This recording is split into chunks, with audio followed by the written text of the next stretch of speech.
1. Expansionary budget. The budget for FY24 unveiled by the government yesterday was prepared amid unprecedented domestic and global uncertainties, with the economy representing a classic case of stagflation marked by almost 0% growth, rising unemployment, and soaring price inflation. That said, many expected the budget to outline a well-thought-out strategy to steer the country out of its current crisis, and put it on the path of economic stability and debt sustainability.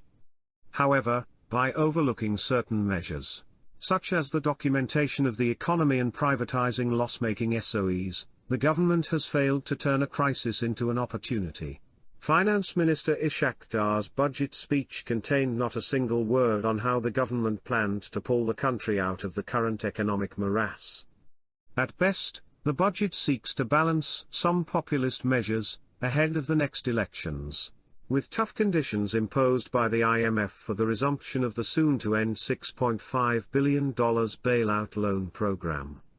The government wants to secure part of the $2.5 billion undisbursed funds, so that the markets can overcome their nervousness about a possible sovereign default. But will it work? For starters, it is a fiscally irresponsible budget. No effort has been made to curtail the budget deficit.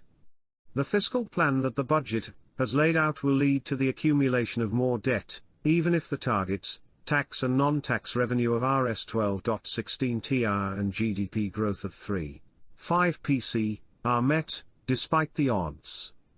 The expansionary nature of the budget targets a massive fiscal deficit of 6.5% of GDP against the IMF's program projection of 4% for the next year on the back of large development allocations of Rs 2.7 TR, energy and other subsidies of Rs 1.07 TR, a 30-35% increase in government employees' salaries, and similar expenditure that could have been eliminated or significantly reduced.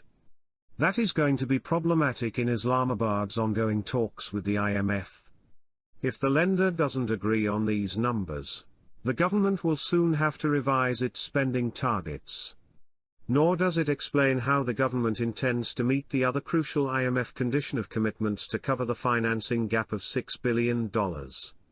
If the revival of the IMF funding is the only objective, Mr. Dar has not been able to give the lender a credible plan either.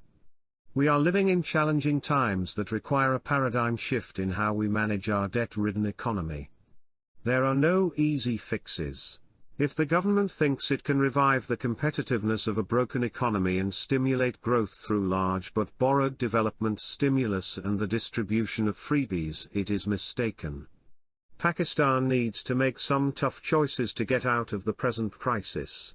So far the government has shown no inclination of taking those difficult but necessary decisions. 2. Politics by proxy.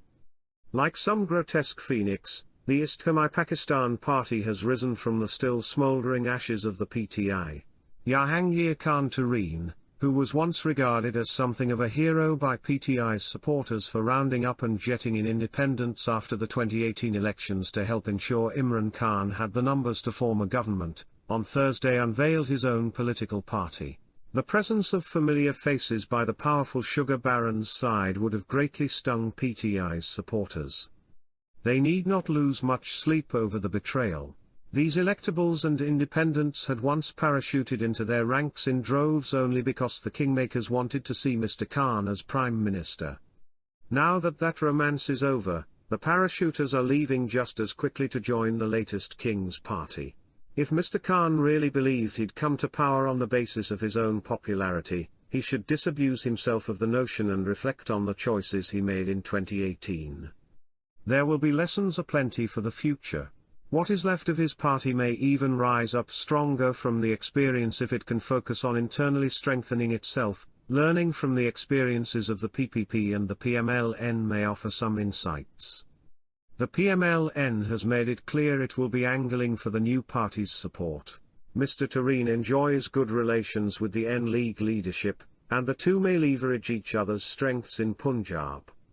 However, it is unclear how much the new party will cannibalize the PTI's vote bank. As someone wryly commented, it is impressive that the IPP has 100 ex-MNAs and MPAs. But it also needs actual workers. Meanwhile, Mr. Khan still believes anyone handed a ticket by him will win a free and fair contest.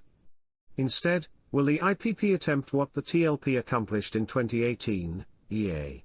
spoil different parties' vote banks and set the stage for another government that is dependent on the whims of smaller parties and spoilers? The parties invested in this project should seriously reconsider if such an outcome suits the country. Our decision makers are thinking short-term and may be about to make a blunder by introducing fresh variables into the political equation. Pakistan is experiencing one of its worst crisis periods in history. It needs stability. The solution is unadulterated democracy, not continued experimentation. 3. Badakhshan bombing.